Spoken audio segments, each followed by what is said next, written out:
Good morning, everyone, and welcome to Conquer the Clutter podcast for August the 28th.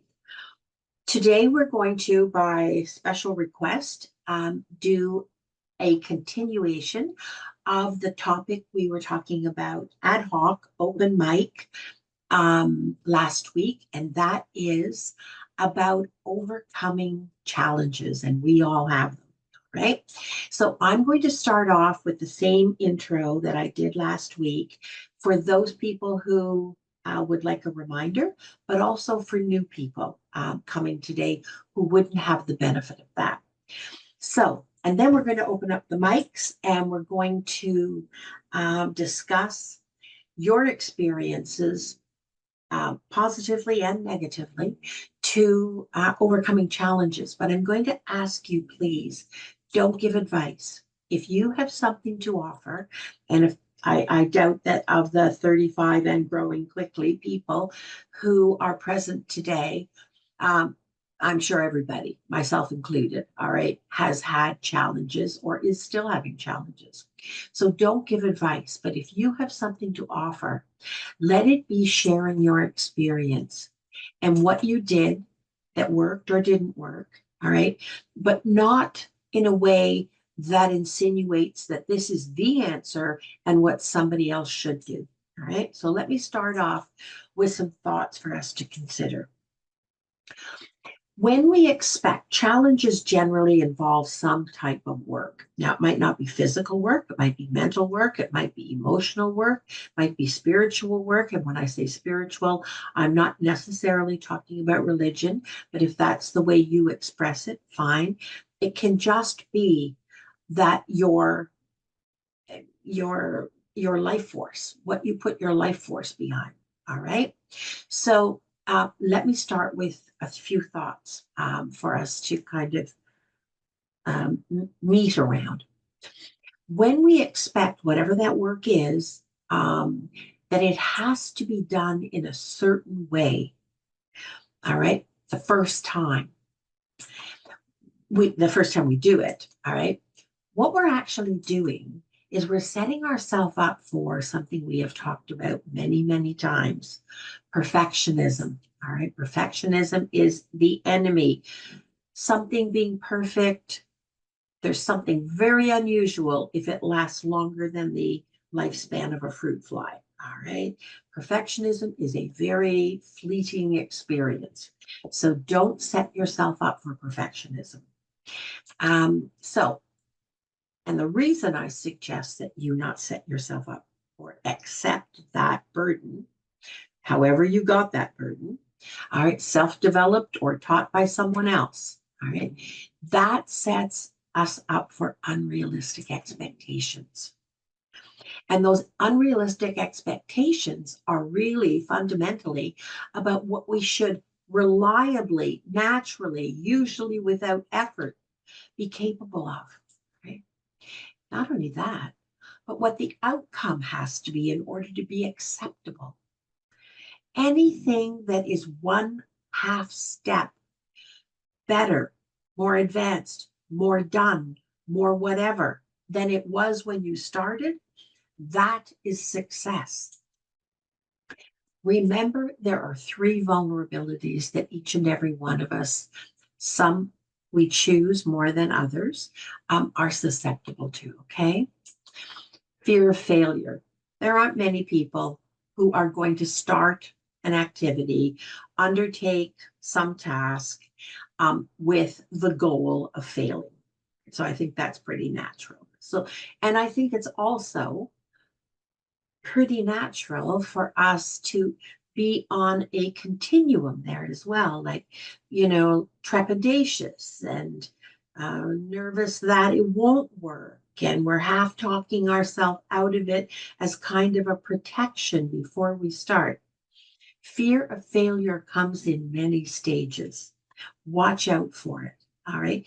Because nobody ever overcame anything that was difficult to them by feeling less or more insecure about themselves. Got it? All right. The other thing that we become susceptible to when we're aiming for perfectionism is fear of success.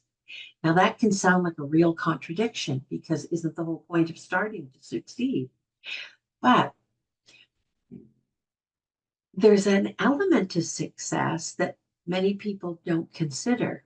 And it can just kind of sit there in the wings, nagging you. Yeah, okay. But if you succeed at this, what else are you or somebody else going to expect you to be able to do the next time? How are you going to maintain or up your game when it's a struggle to get started in the first place to overcome this challenge?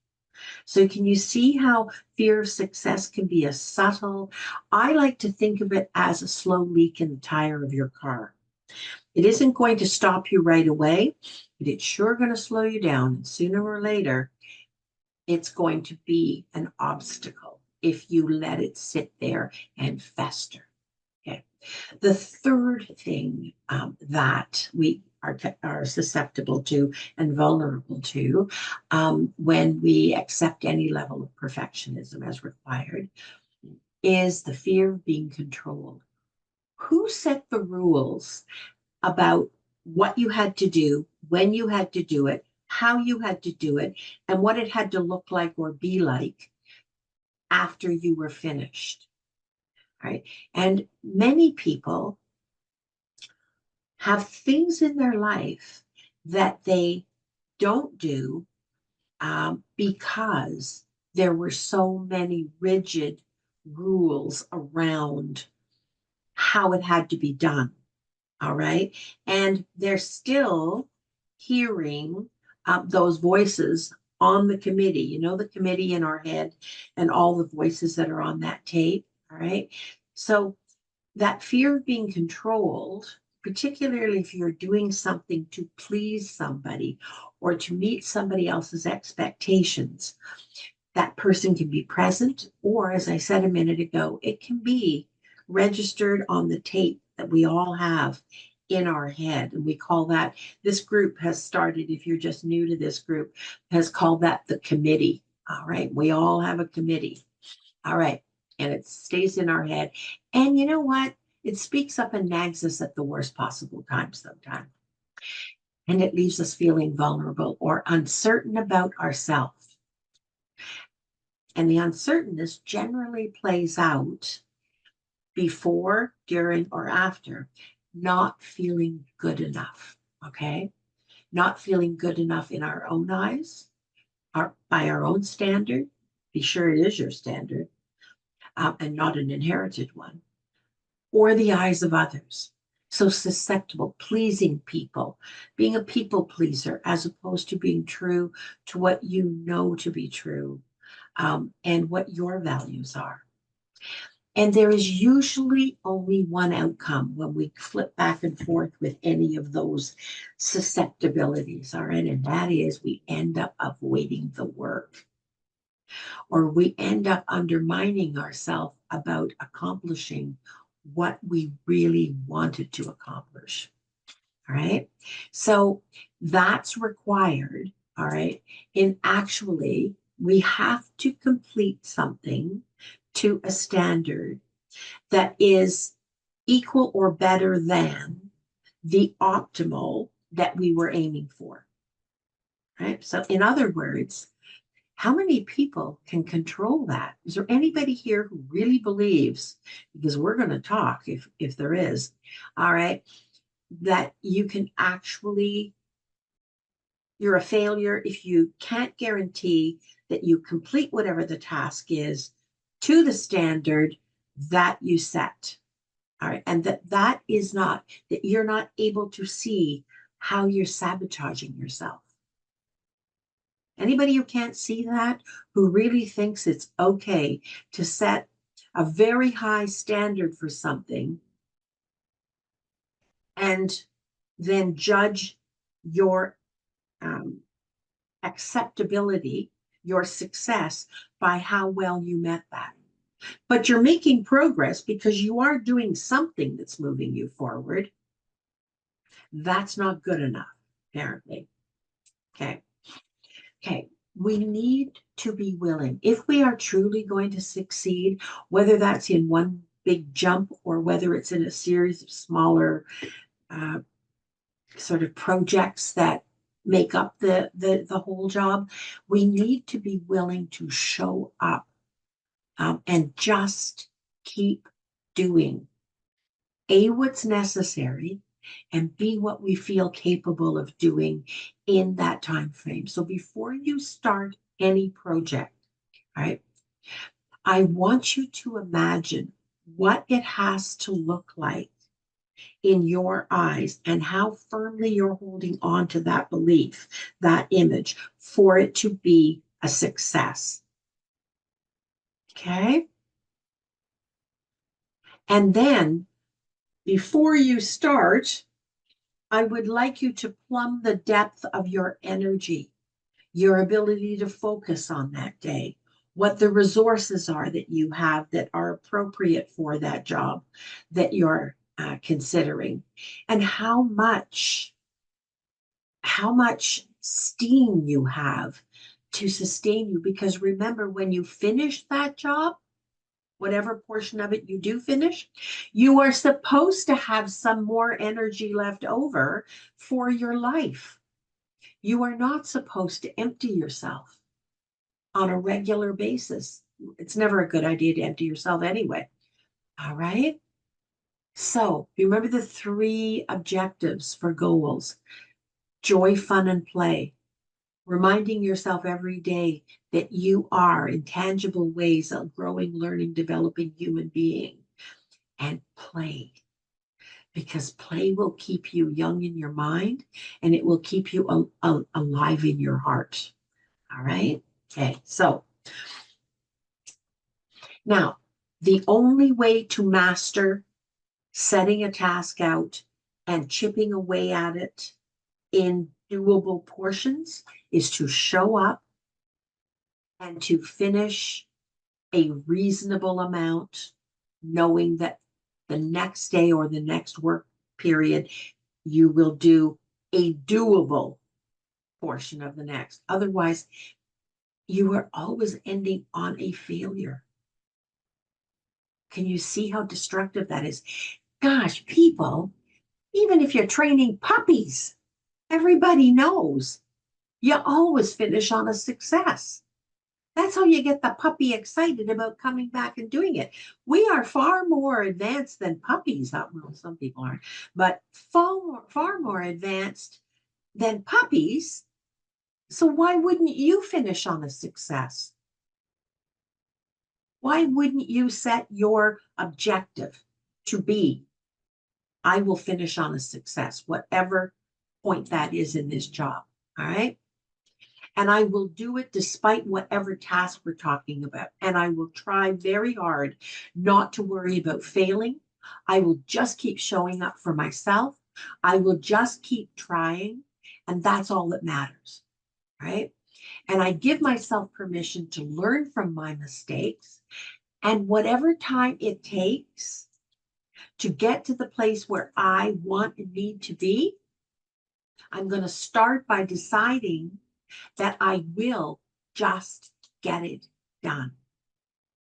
All right. I will keep chipping away at it until it's done. Then and only then will I decide, I might want to come back to that and tweak it a bit to where I would prefer. But it's good enough.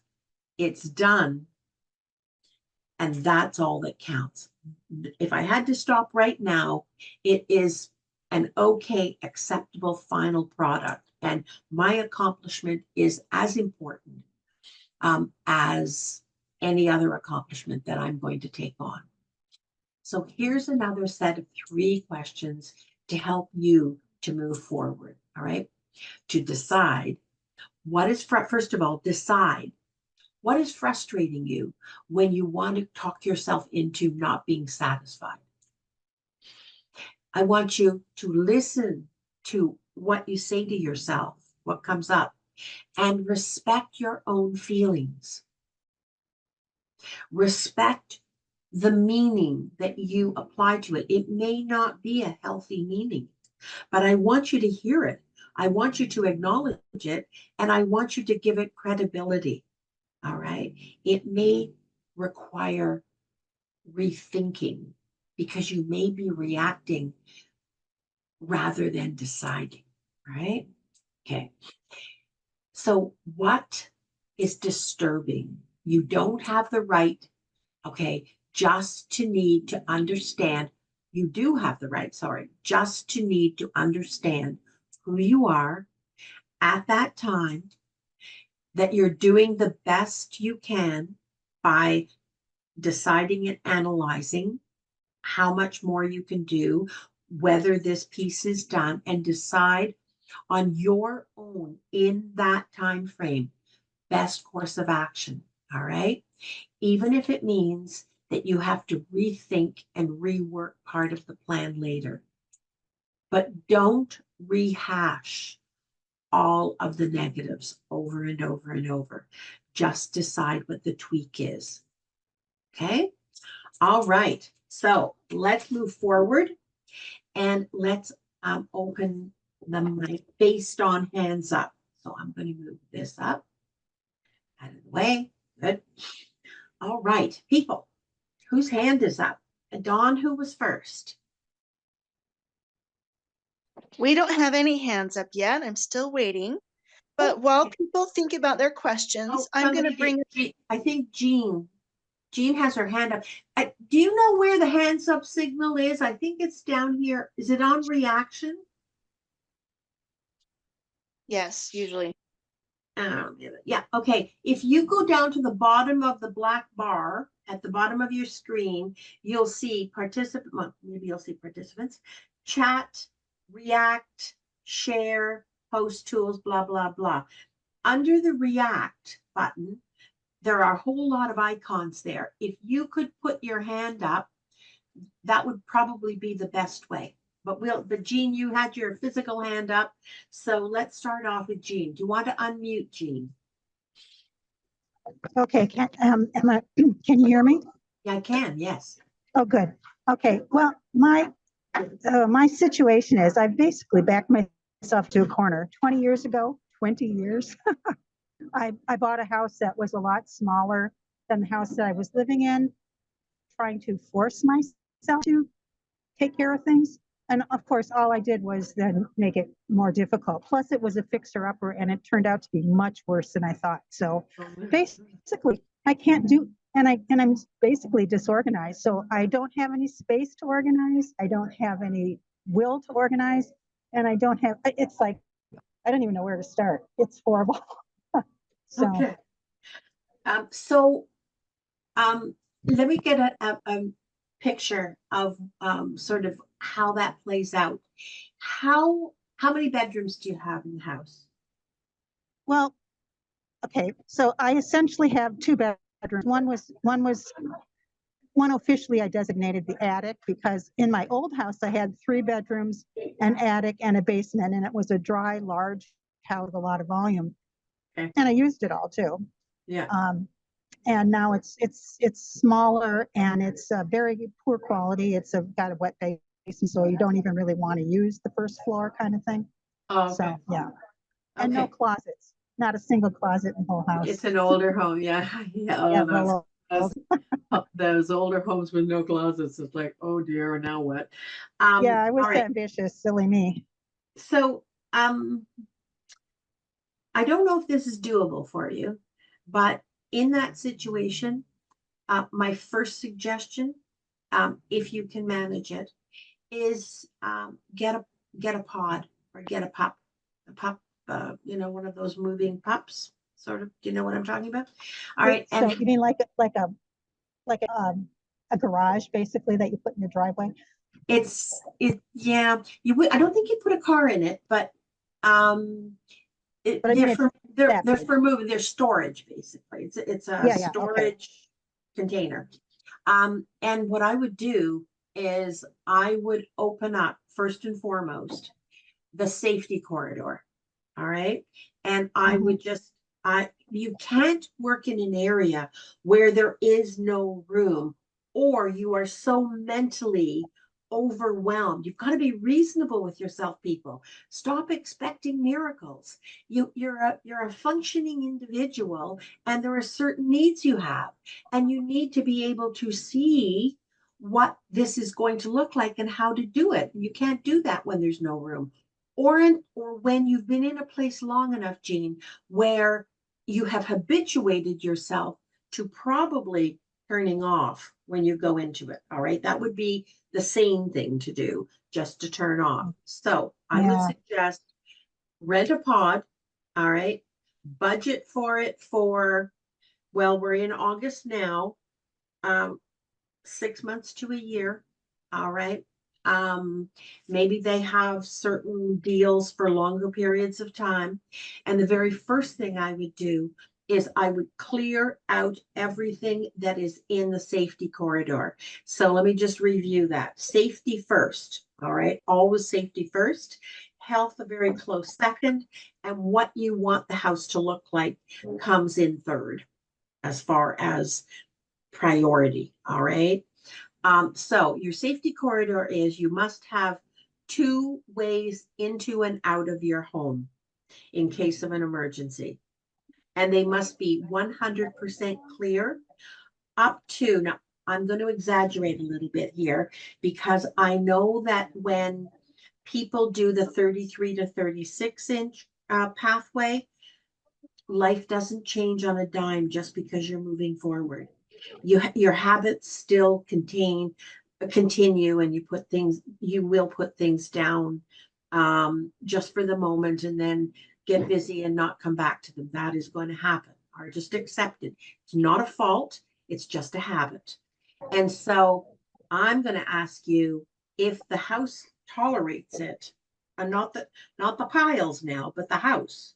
If the house tolerates it, I want you to go for 40 inches. All right. For So what? that I'm sorry, for what? 40 inches, the pathways you open up, you have Oh, a way in and a way out that is absolutely 110% clear. the doors 40 aren't inches. even that wide. I know the doors may not be, but the inside will be. And for sure, if you are trying to get out, you're not going to try to get out in the middle of the house. You're going to try to get out at the doorway. So if the pathway is absolutely free and clear, if you can do 40 inches, you're buying time, not to have to change who you are and your habits on a dime. It allows for a little bit of rebuild up based on habits that have been formed. You're not back in the same mess again right away, and the same danger. Okay, so the other thing, what is your source of heat? Um, gas furnace. Gas furnace. Do you have what do they call it? A pilot light? Oh, Is it yeah, in the basement. Yeah, is it turns okay, off for so the it's summer. so it's an older Yeah. gas furnace. Okay. Okay. What is your source of hot water? Uh, gas. Gas. Also. Okay. All right. So near any heat source, same thing. Um, would your furnace and your hot water tank be on the ground floor? Are you coming in on the ground floor and coming up into the house? And that's actually the That's right. basement? Okay. Yep.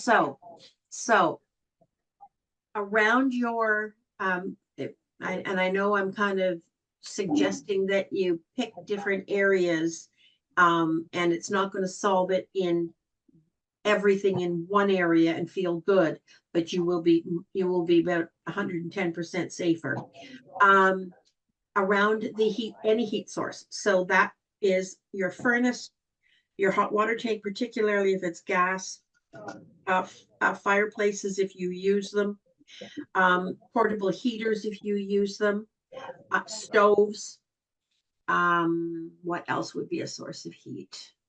Can't think of anything. If there is any other source of heat, you've got to have at least 2 feet around, and around a furnace. Just take everything. I know. It's one of the first places that gets compromised, but it is, and your electrical panel as well. You need to have a free, clear path.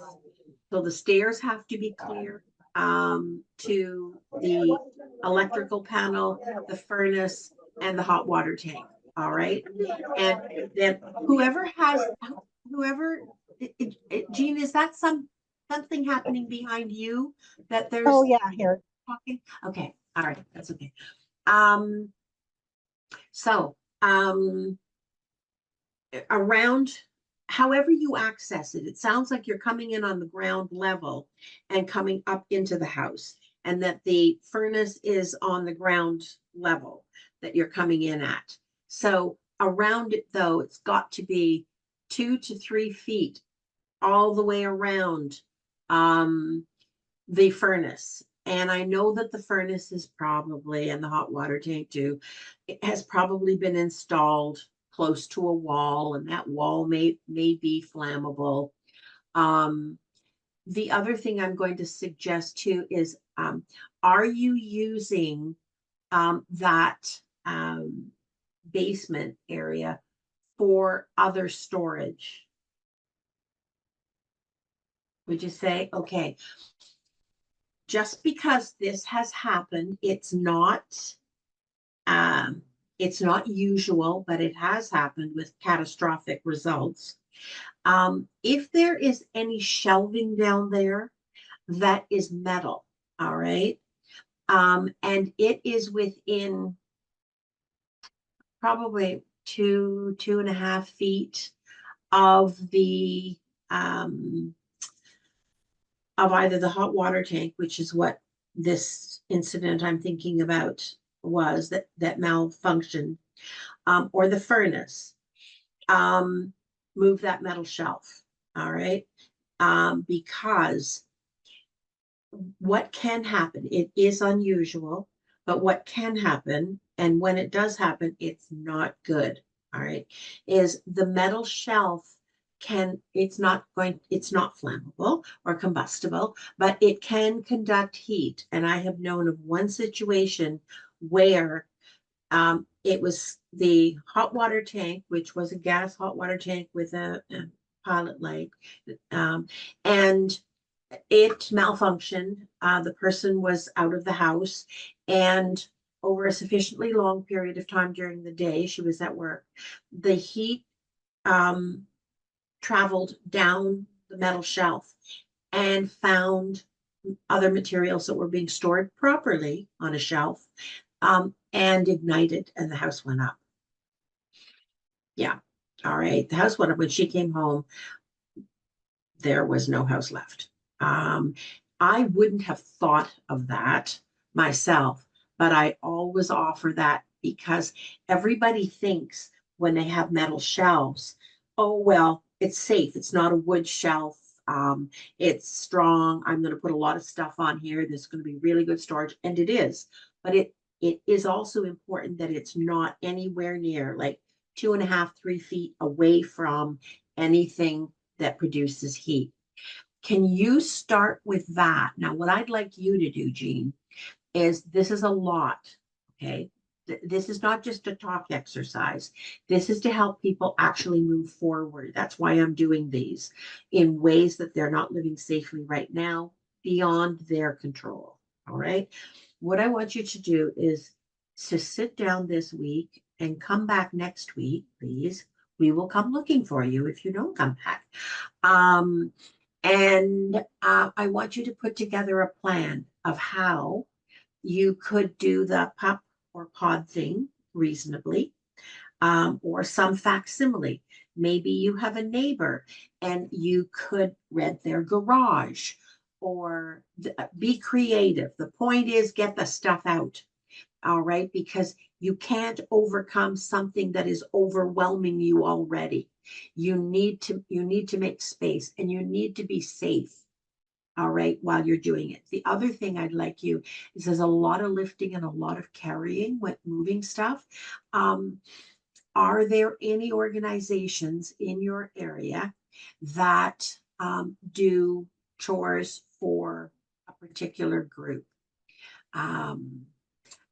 Could you afford to hire a handyman who does the moving? You do the storing so that if you needed any of those things, you'd have a pretty good idea of where they are to go and get them. If in the next 6 to 8 months, you just serendipitously needed them. Can you come back next week with that plan or as close to a plan as possible?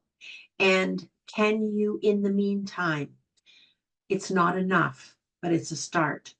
I want you to look at 2 entrance and egress routes, 2 choices. And I want you to open that up, all right, at least 1.5 to 2 feet reliably. And please don't tell yourself it's okay to have something temporarily in the way because you'd move it. When you get the adrenaline rush in an emergency, you don't even see that thing. All right. Our body is meant like this. We don't see it. We don't remember that's on the floor, and we end up injured. So the entrance and egress, go back, go downstairs, and even if you have to make the pile bigger, further away, please get 2 feet around your furnace and your hot water tank. Your hot water tank more right now because the furnace is probably turned off. All right. But before that furnace goes on, if we don't have that resolved, even if you have to make the pile bigger, a little further away, do that. That is an okay compromise in a difficult situation. Where do you live, Jean? Okay, that is wonderful. Well, I feel a whole lot better now. Okay, that's great. Let's get started on that. Okay. Okay, thank you. Okay, you're welcome. Okay. I hope you're well. And Yeah. I wanted to, I'm finding, with the carpet beetles, it's taken almost 8 months for all the dry cleaning to go to the dry cleaner.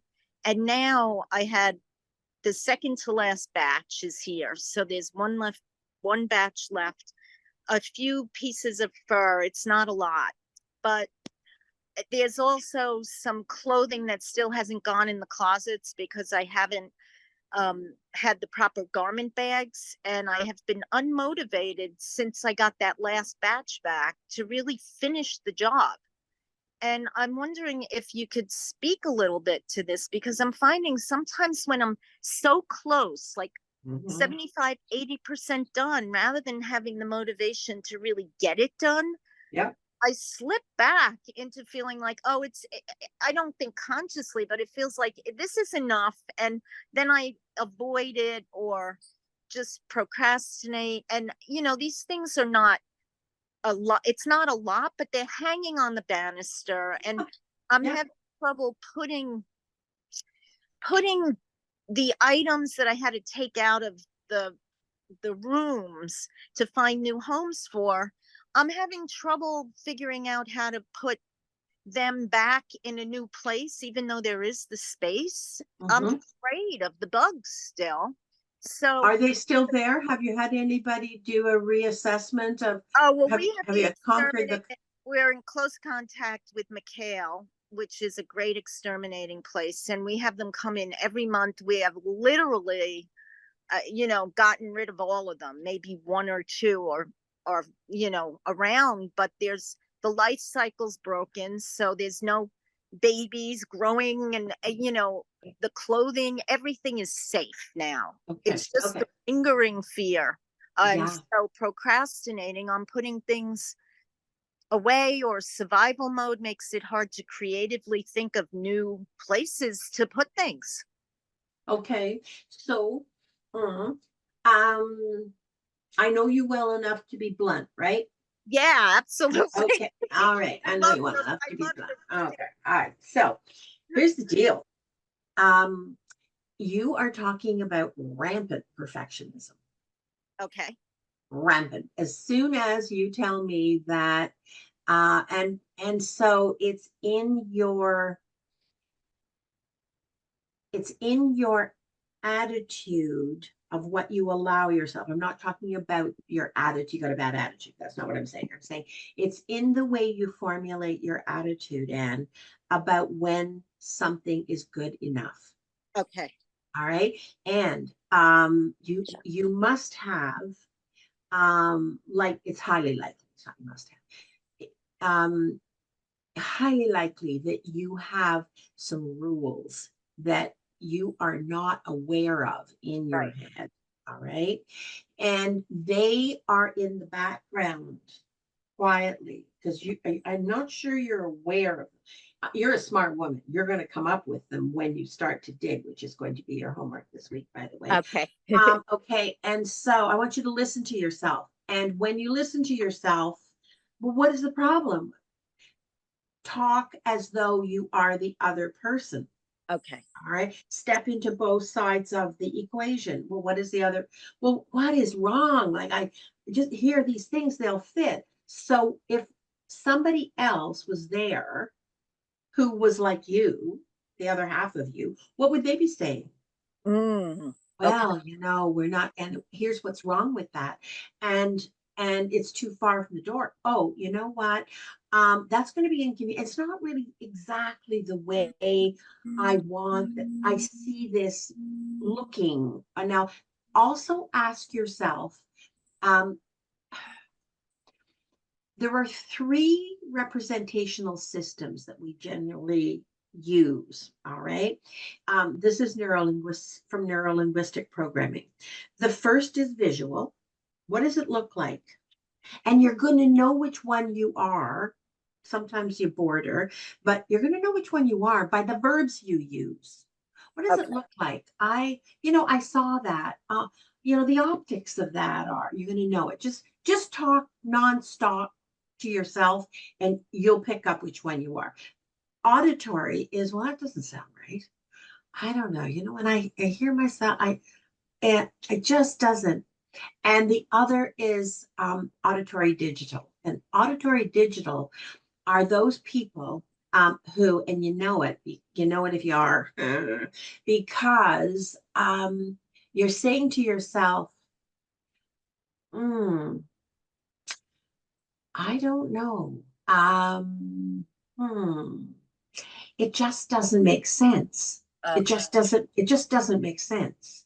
All right, which is an interesting phrase to use, but people who have an auditory digital representational system, all right, of the world, that's how you process your world. It has to make sense.